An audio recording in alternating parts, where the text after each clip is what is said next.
জাতিসংঘ সাধারণ পরিষদের অধিবেশনে যোগ দিতে ১০৪ জন সফর সঙ্গী নিয়ে নিউ ইয়র্কে আছেন প্রধান উপদেষ্টা।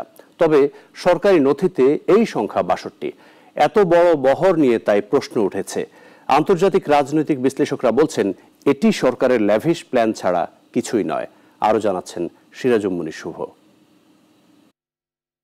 দ্বিপক্ষীয় ও আন্তর্জাতিক সভায় যোগ দিতে বাংলাদেশের শীর্ষ নেতাদের বিদেশ সফরের সময় বড় বহর নিয়ে যাওয়াটা দীর্ঘদিনের সংস্কৃতি। তবে তত্ত্বাবধায়ক সরকারের বেলায় একই রীতি অবলম্বন প্রশ্নের জন্ম দিয়েছে।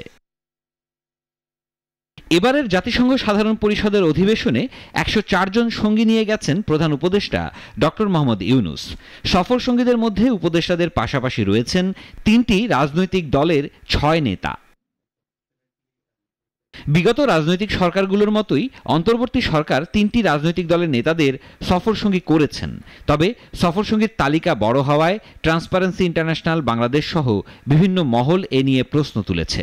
নির্দলীয় অন্তর্বর্তী সরকারও এক্ষেত্রে রাজনৈতিক সরকারের সংস্কৃতি অনুসরণ করছে কিনা সেরকম সমালোচনা হচ্ছে।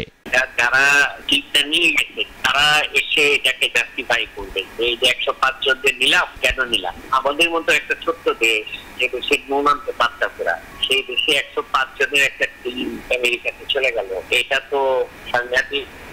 পররাষ্ট্র মন্ত্রণালয়ের কর্মকর্তারা জানান, অতীতে রাজনৈতিক সরকারের আমলে জাতিসংঘ সাধারণ পরিষদের অধিবেশন উপলক্ষে ১৫০ থেকে ২০০ জন প্রধানমন্ত্রীর সফর সঙ্গী হয়েছেন। সেই ধারাবাহিকতা এখনো চলমান রয়েছে, যাকে ল্যাভিশ প্ল্যান বলছেন বিশ্লেষকরা। তো ল্যাভিশ চিন্তা ভাবনা সরকার চলে, এটা অবিশ্বাস্য। আমি তো আসলে বিগত দিনের সরকারের কোনো পার্থক্য আমি খুঁজে পাই না।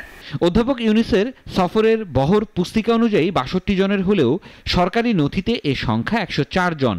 কেন এই হেরফের, তার জবাব সফরকারীদেরই দেওয়া উচিত বলে মনে করেন আন্তর্জাতিক রাজনৈতিক বিশ্লেষকরা। সিরাজুম মুনির শুভ, নাগরিক।